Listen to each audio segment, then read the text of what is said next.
A concorrência do setor hospitalar privado é o tema de hoje de mais uma edição do Fórum 20 anos, 20 temas. Bom dia, eu sou o Vítor Moutinho, coordenador do Gabinete de Comunicação da entidade reguladora da saúde, que está a celebrar os 20 anos de existência. E foi neste âmbito que surgiu a ideia de realizar estes fóruns temáticos que permitem a participação de todos e a abordagem de temas com interesse para a área da regulação e supervisão em saúde. Antes de prosseguirmos por imperativos legais, importa referir que estes fóruns são gravados. Assim, para efeitos de RGPD, quem submete perguntas deve ter em conta que autoriza a exibição na emissão dos dados que escrever, sendo que teremos sempre o cuidado de não exibir mensagens que contenham situações pessoais e específicas.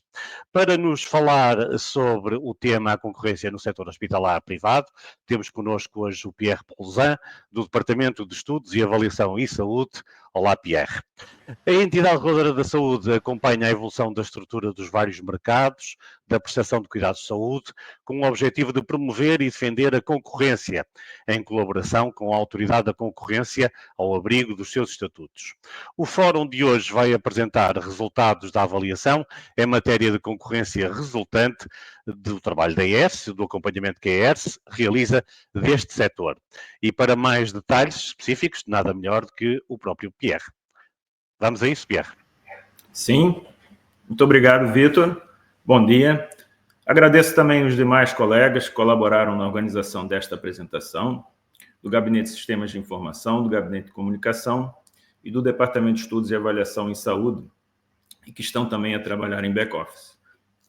Eu vou iniciar, então, a apresentação do nosso novo estudo sobre a concorrência no setor hospitalar não público, iniciando aqui nesta introdução com uma descrição de dois dos principais trabalhos da ERSE que envolvem avaliações concorrenciais. O primeiro tipo de trabalho refere-se aos estudos em matéria de concorrência, como este que eu vou apresentar hoje, que são realizados com vista ao cumprimento do objetivo de regulação da ERSE, promoção e defesa da concorrência, conforme está estabelecido nos estatutos da ERSE, aprovados pelo Decreto-Lei 126 de 2014.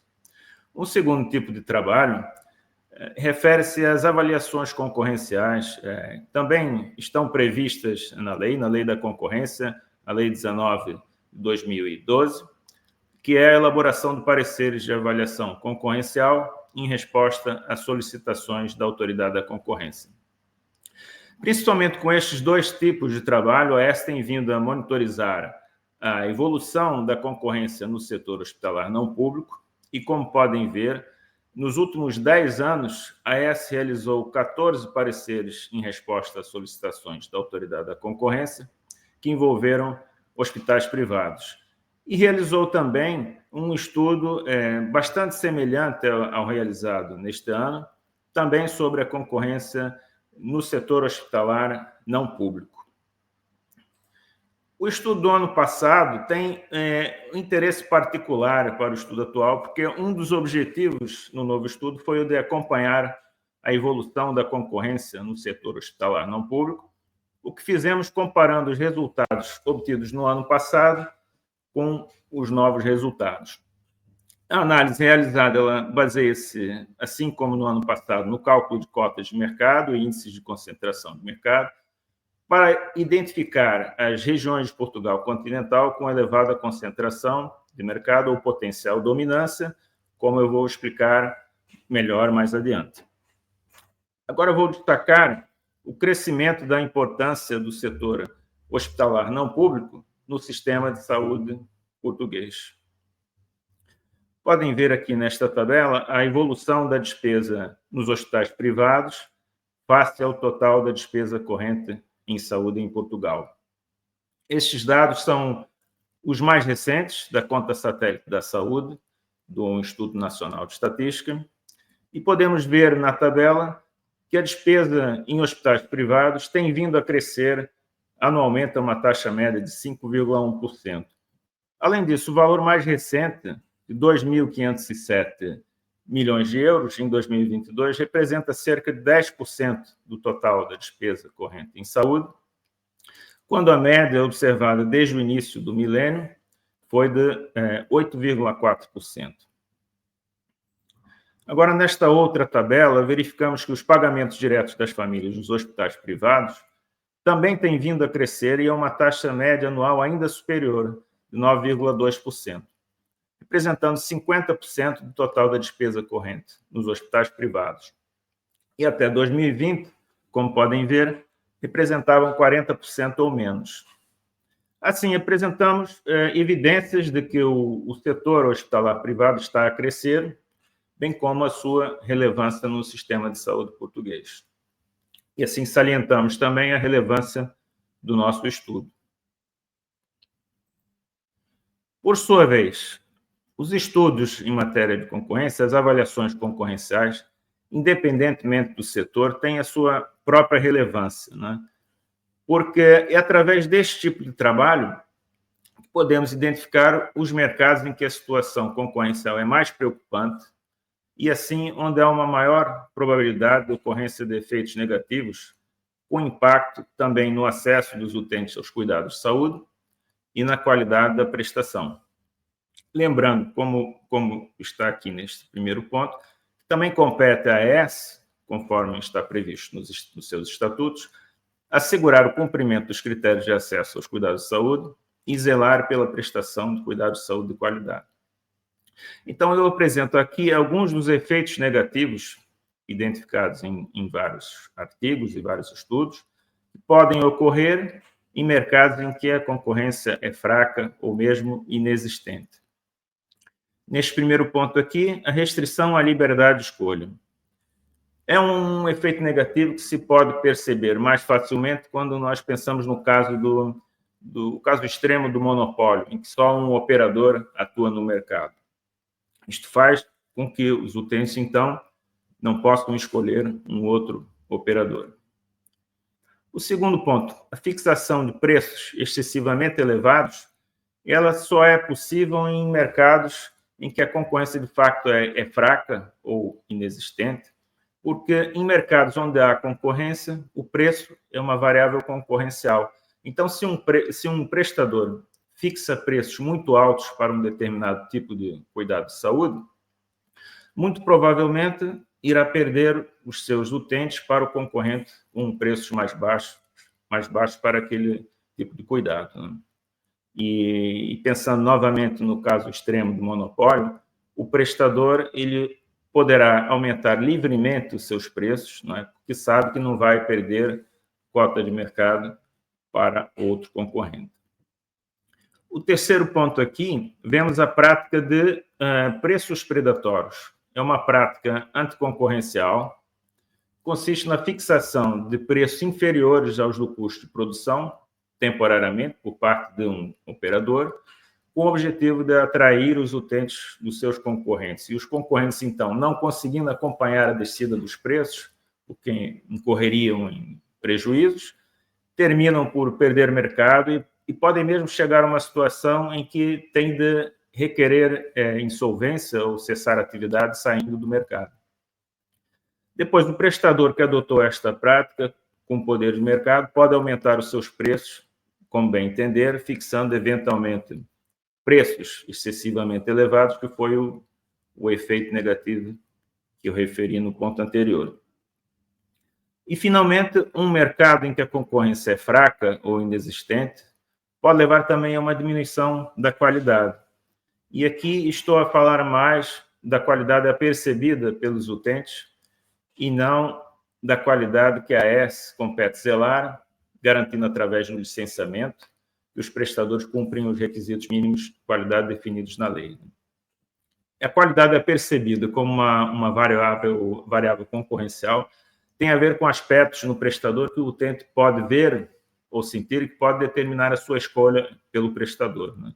Então, estamos a falar, quando se fala em qualidade apercebida, de aspectos como o conforto na sala de espera de um hospital, das cadeiras, a iluminação, a temperatura ambiente, por exemplo.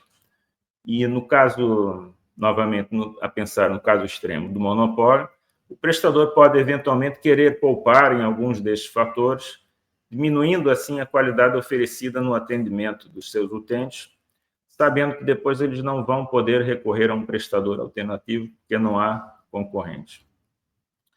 Assim, nós destacamos, através desses exemplos aqui de efeitos negativos, a relevância da realização das avaliações concorrenciais para sabermos onde há maior probabilidade de ocorrência destes efeitos negativos. Passando, então, agora para o próximo slide. Obviamente, como o próprio título do estudo indica, nós não incluímos no estudo os hospitais públicos. Consideramos que os hospitais do SNS não concorrem com os hospitais não públicos. Aliás, esta foi, inclusive, uma conclusão reforçada num dos painéis da Conferência S24, decorreu na Fundação Cupertino de Miranda, no Porto, em outubro deste ano. Esta ausência de concorrência deve-se a diversos fatores, e aqui eu menciono dois. Em primeiro lugar, o acesso dos utentes é distinto. Os fluxos de utentes aos hospitais do SNS decorrem, em grande medida, da referenciação que é feita pelos centros de saúde. Além disso, e principalmente, a prestação privada possui uma característica complementar à prestação pública. O Estado recorre à contratação de privados para a prestação de cuidados sob a cobertura do SNS, como previsto no regime jurídico das convenções, Decreto-Lei 139 de 2013, para complementar a oferta do SNS. Então, a contratação é feita geralmente apenas em determinadas regiões ou para determinados cuidados de saúde, para complementar a oferta pública. E esse tipo de complemento não se espera que ocorra entre concorrentes. Iniciamos, então, agora a secção da descrição da oferta. E para sabermos qual a oferta que temos de considerar na avaliação concorrencial, no caso dos hospitais não públicos, precisamos de saber exatamente o que é um hospital, né? Então, partimos de uma definição do INE que diz que um hospital, como está aqui neste primeiro ponto, é um estabelecimento de saúde que presta cuidados de saúde curativos e de reabilitação em internamento e ambulatório, podendo colaborar na prevenção da doença, no ensino e na investigação científica.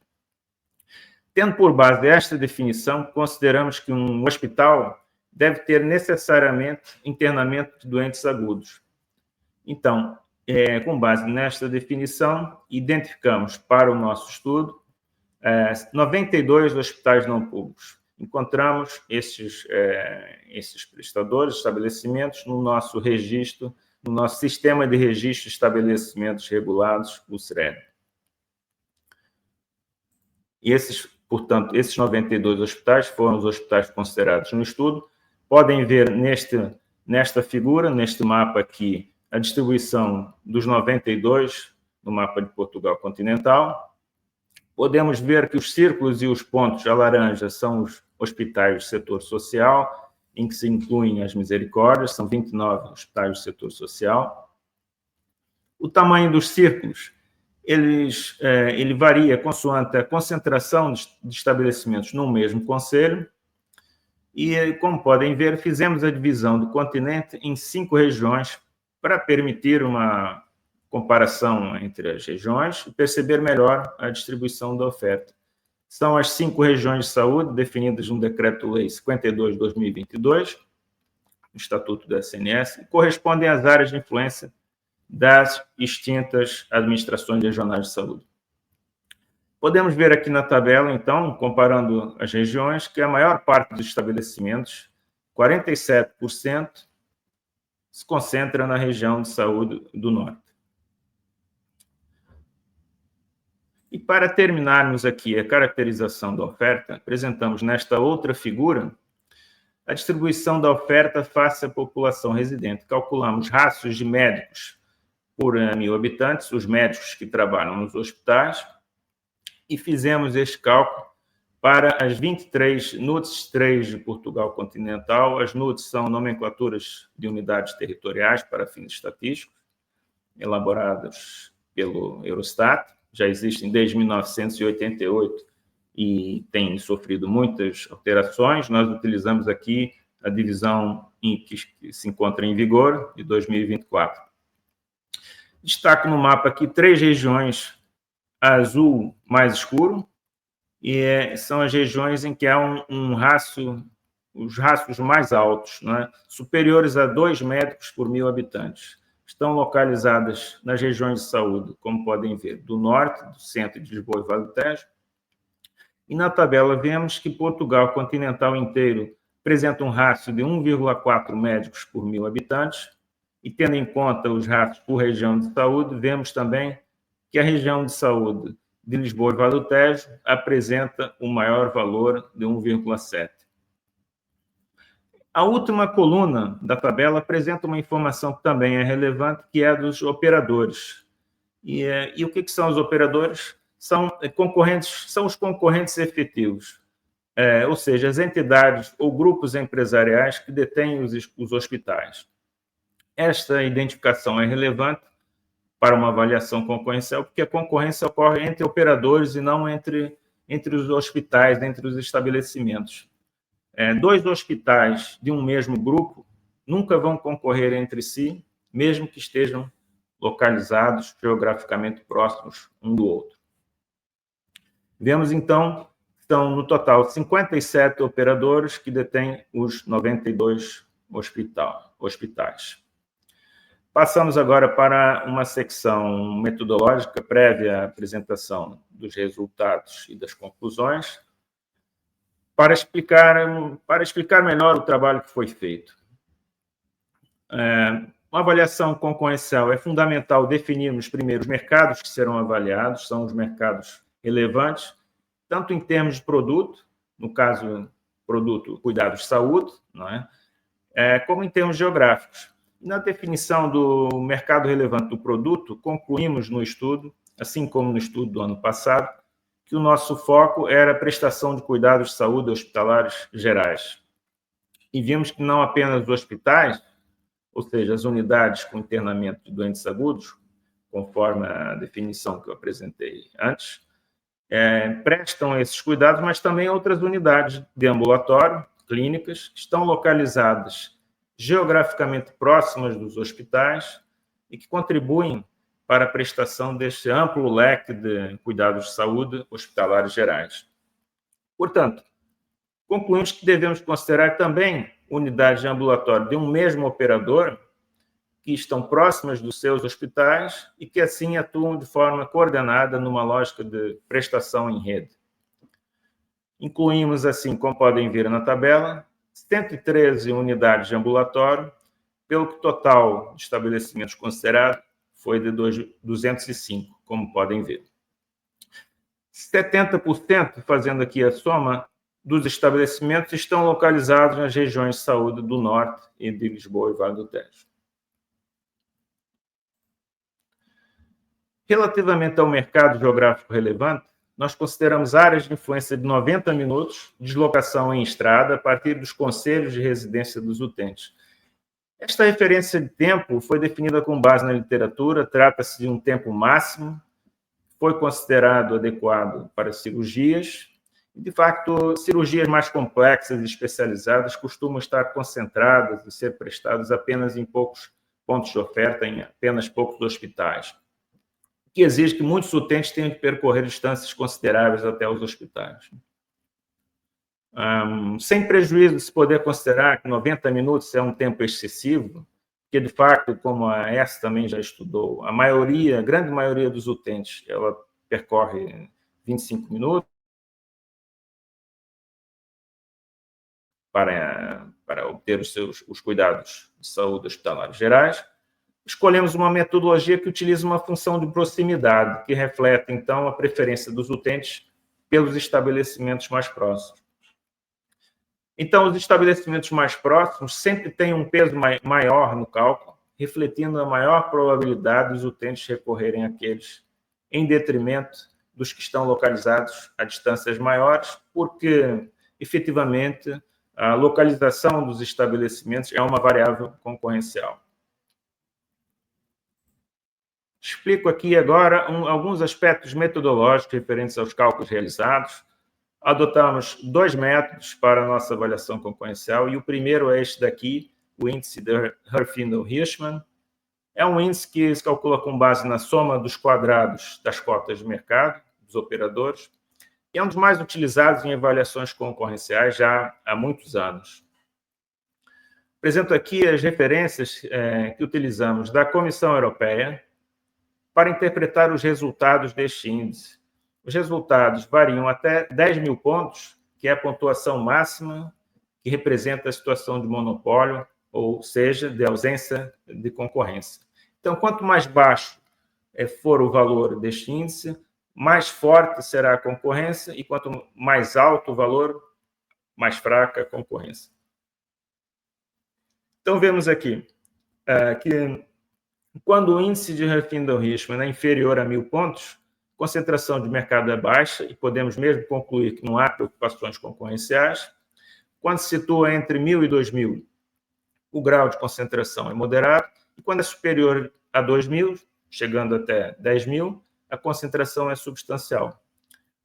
Este índice existe já há mais de 70 anos, foi criado depois da Segunda Guerra Mundial, e tem algumas limitações. Então, nós utilizamos nos nossos cálculos uma versão mais recente, que apresenta algumas vantagens, entre as quais as seguintes. Ela inclui uma função de proximidade, que eu já falei no slide anterior, que reflete, portanto, a preferência dos utentes pelos estabelecimentos mais próximos. Em segundo lugar, ela considera todos os fluxos de utentes em Portugal continental, sem restrições, quando a versão original limita o fluxo e considera que nunca existe concorrência entre determinadas áreas mutuamente exclusivas. Por exemplo, citando um exemplo para percebermos isto melhor, se definíssemos os distritos do Porto e de Braga como mercados geográficos relevantes, a conclusão com o índice de Herfindahl-Hirschman original, o antigo, seria a de que hospitais do Porto e de Braga nunca concorrem entre si. É como nós concluíssemos que nenhum utente residente no distrito do Porto recorre a hospitais do distrito de Braga e vice-versa. No entanto, se pensarmos nas populações, principalmente nas populações que residem perto da fronteira dos dois distritos, de um lado, tanto de um lado como do outro, e no facto que, para elas, os tempos de viagem até aos hospitais do Porto e de Braga são semelhantes, concluímos, então, que esses hospitais são alternativas possíveis para esses utentes e, naturalmente, a conclusão será de que eles concorrem entre si. E essa fórmula de cálculo mais recente permite captar esta tensão concorrencial entre os hospitais. Então, por isso que nós adotamos este método mais recente. O segundo método que adotamos é um método que permite também, com base nas cotas de mercados operadores, identificar as regiões com potencial dominância, ou seja, em que se identifica uma posição dominante por parte de um operador. Então, conjugando o índice de Herfindahl-Hirschman com o método de identificação de posição dominante, nós podemos identificar as regiões mais suscetíveis de apresentar problemas concorrenciais, que é um dos objetivos do estudo. Serão aquelas em que o índice de Herfindahl-Hirschman é superior a 2.000 pontos e, ao mesmo tempo, onde se identifica a existência de uma posição dominante por parte de um operador. Uma nota final aqui é a de que o cálculo das cotas de mercado foi realizado com base no número de médicos, que é um indicador representativo da capacidade produtiva dos estabelecimentos. Então, chegamos agora praticamente ao fim da apresentação, mas nesta secção eu vou apresentar, então, os resultados e as conclusões do estudo. Este primeiro mapa apresenta os resultados do índice de Herfindahl-Hirschman. Então, podemos ver que não há concentração de mercado baixa, mas apenas moderada e alta. As regiões amarelo claro são as regiões em que o índice aponta para uma concentração moderada, ou seja, em que o índice de Herfindahl-Hirschman se situa entre 1.000 e 2.000, e as regiões amarelo mais escuro são aquelas em que o índice tem como resultado mais de 2.000 pontos. São regiões com uma concentração de mercado substancial. Podem ver que há ainda uma terceira cor, semelhante à cor rosa. Podem ver aqui perto da fronteira com a Espanha. São os concelhos que não foram completamente cobertos com as áreas de influência de 90 minutos. Poderíamos considerar, então, que são mercados não explorados pelos operadores, porque, de fato, não têm estabelecimentos suficientemente próximos daqueles concelhos. A tabela mostra-nos, a tabela aqui ao lado do mapa, mostra-nos, então, que as regiões com concentração de mercado alta são formadas por 194 concelhos, ou seja, 70% dos concelhos de Portugal continental, onde reside 61% da população. Em 10 concelhos, como podem ver, foi identificada a situação de monopólio. Passando agora para os próximos resultados da identificação de posição dominante, vemos nas regiões a verde que não há posição dominante naquelas regiões, e as regiões a amarela são as regiões servidas por operadores com posição dominante.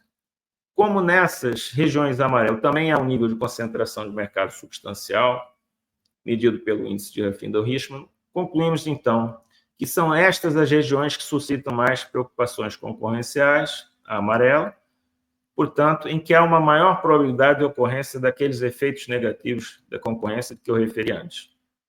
Como podem ver na tabela, estas regiões são formadas por 104 concelhos, ou seja, 37% dos concelhos onde residem 15% da população.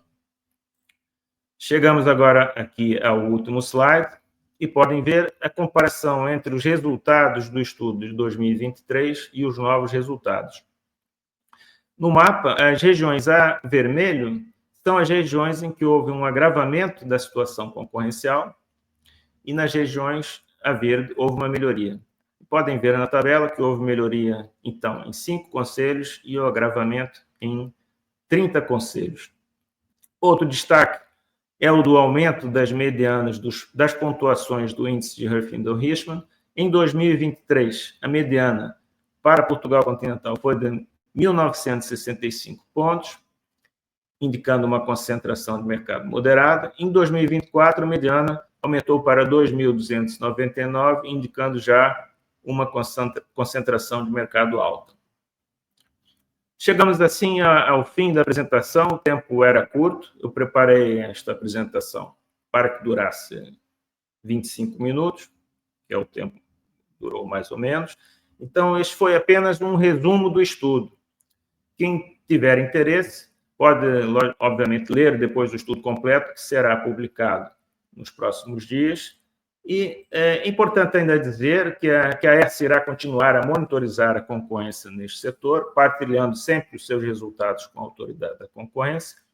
E eu agradeço, então, a atenção dispensada e ficamos disponíveis para responder a quaisquer questões que tenham, agora ou posteriormente, agora quem tiver a acompanhar em direto, ou posteriormente, caso tenham questões que queiram também nos enviar. Então,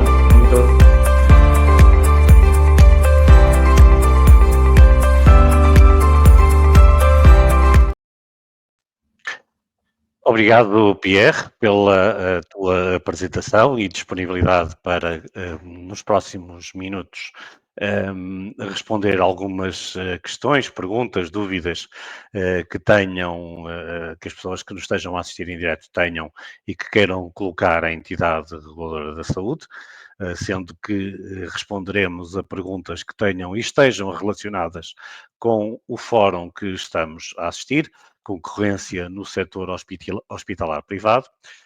Também apenas uma informação que os estudos da entidade reguladora da saúde estão, e eu aproveitava aqui a ocasião que tenho o Pierre para mostrar o site da internet onde os estudos estão disponíveis.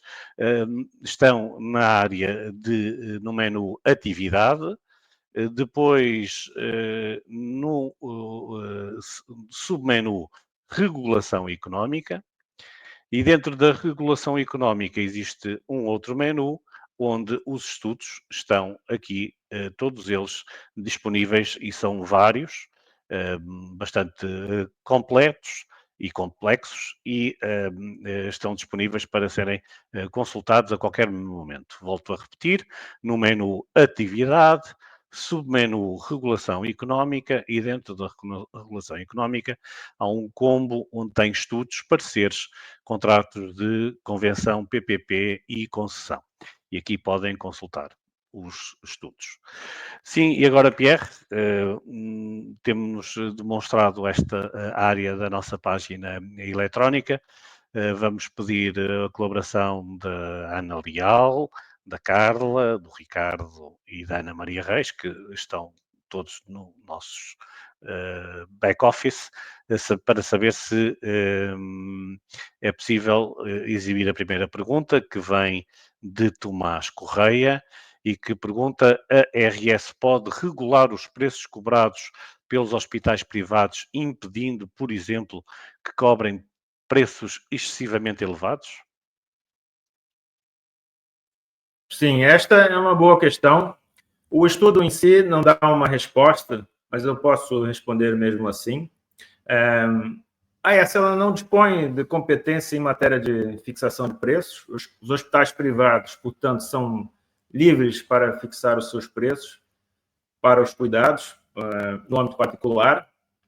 Precisam de cobrir os seus custos, né, obviamente, e os seus preços serão definidos com base na capacidade da oferta que também decidem ter para fazer face à procura. O que um prestador privado precisa de fazer necessariamente é divulgar os preços antes da prestação de cuidados de saúde, né? Ou fornecer uma previsão de custos para o utente, no caso de se prever a prestação de um conjunto de serviços, para que o utente possa decidir se deseja recorrer àquele prestador ou com aqueles preços, né? E tendo em conta a informação obtida dos preços e havendo concorrência, o utente vai ter, então, liberdade de escolha para recorrer a outro prestador, que possa ter preços mais baixos para os mesmos cuidados.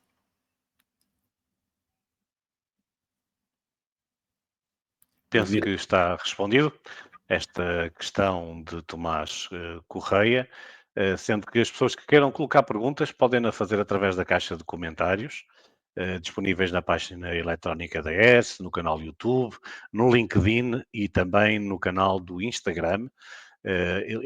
As questões são lá colocadas e depois nós, dentro do possível, iremos exibi-las aqui na emissão, tal como estamos a fazer com a pergunta da Andrea Silva, que nos questiona se é benéfico para os utentes este aumento exponencial de hospitais privados que se tem vindo a verificar nos últimos anos.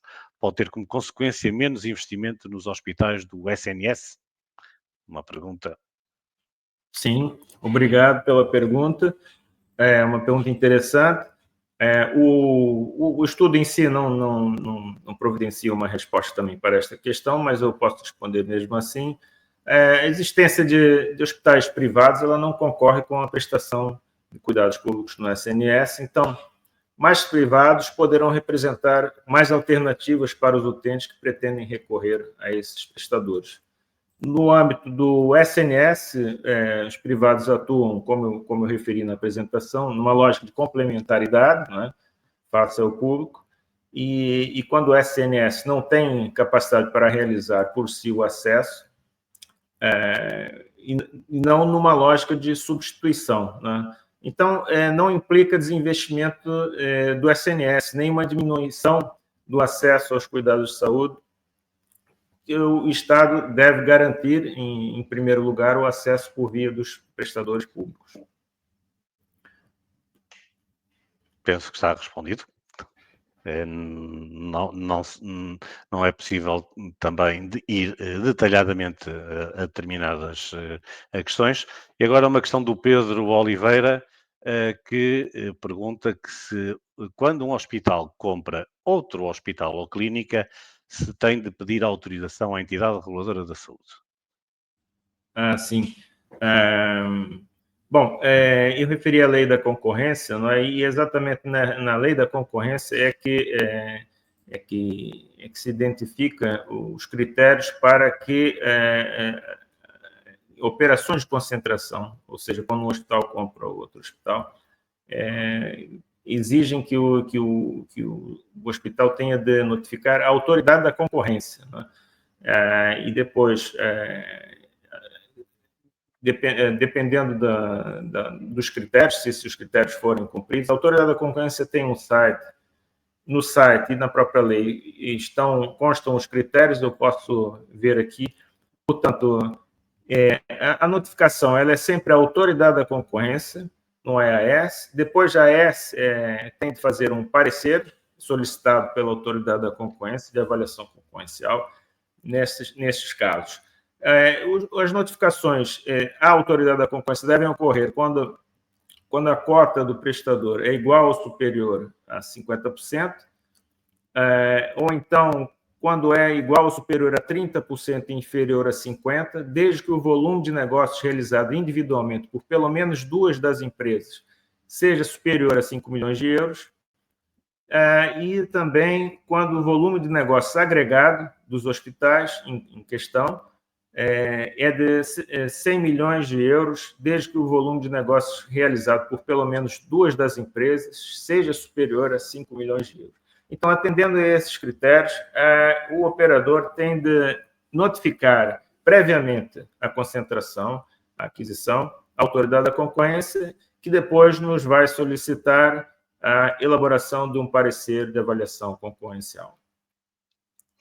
Uma pergunta, Pierre, que a mim me traz alguma curiosidade e também pode satisfazer a curiosidade de quem nos está a ouvir é: eu, enquanto utente, também posso emitir alguma opinião ou pedir informações sobre essa aquisição? A AES, obviamente, está sempre aberta a quaisquer comunicações por parte dos utentes, e estas questões e comunicações são, obviamente, analisadas para que sempre obtenham alguma resposta. E, neste caso, o trabalho da autoridade da concorrência envolve também a consideração de diversos dados e informações de cunho confidencial. Então, nem toda a informação a respeito dessas operações de concentração estão disponíveis, né? Mas, como disse, a AES está sempre aberta para todas as comunicações e questões dos utentes, e as questões sendo analisadas terão, obviamente, uma resposta para cada caso específico que seja considerado. Exato. Claro que sim, obrigado, Pierre. Queria saber, temos mais uma questão de Joaquim Silva: se a RS pode intervir ou que medidas pode tomar quando houver a suspeita de cartelização de preços na prestação de cuidados de saúde? Sim. Esta questão acho que é simples. Quaisquer suspeita de cartelização de preços, qualquer problema concorrencial que a AES tenha conhecimento, ela tem que reportar esta situação imediatamente à autoridade da concorrência, né, para uma atuação articulada, devendo remeter, então, toda a informação que a gente tem a respeito deste problema à autoridade da concorrência. Muito bem, muito obrigado, Pierre. Penso que agora é a última questão que temos até ao momento, de António Vasconcelos. A ARS monitoriza as convenções atribuídas ao setor privado para responder às necessidades em regiões desfavorecidas? Sim, temos vindo a monitorizar periodicamente as áreas convencionadas que representam, principalmente aquelas que representam maior despesa, né? Por exemplo, a diálise, análise clínica, e, para além disso, realiza pareceres sobre as convenções na área da diálise, né? Em concreto, nós avaliamos a concorrência e o acesso nestas áreas e sinalizamos as áreas em que o acesso convencionado é reduzido. E penso que não temos mais perguntas, não temos mais questões, nem dúvidas. Ficamos por aqui. Pierre, muito obrigado pela tua disponibilidade esta manhã para a apresentação deste Fórum Temático 20 anos, 20 temas sobre estudos e a concorrência no setor hospitalar privado. Mais uma vez, obrigado. Obrigado. E quanto a nós, apenas uma informação adicional. Vamos ter mais um Fórum 20 anos, 20 temas esta semana, no dia 12 de dezembro, quinta-feira. Em que o tema será a participação no sistema de saúde, um direito dos utentes. A hora será a mesma, às 11h30 da manhã, e também será emitido nos canais habituais da entidade reguladora da saúde, na página eletrónica, no YouTube, no LinkedIn e no Instagram. E para estes fóruns não é necessária qualquer tipo de inscrição, basta, à hora marcada, estar em frente ao computador e assistir em direto. Por hoje é tudo, agradecemos a vossa presença e então até à próxima quinta-feira.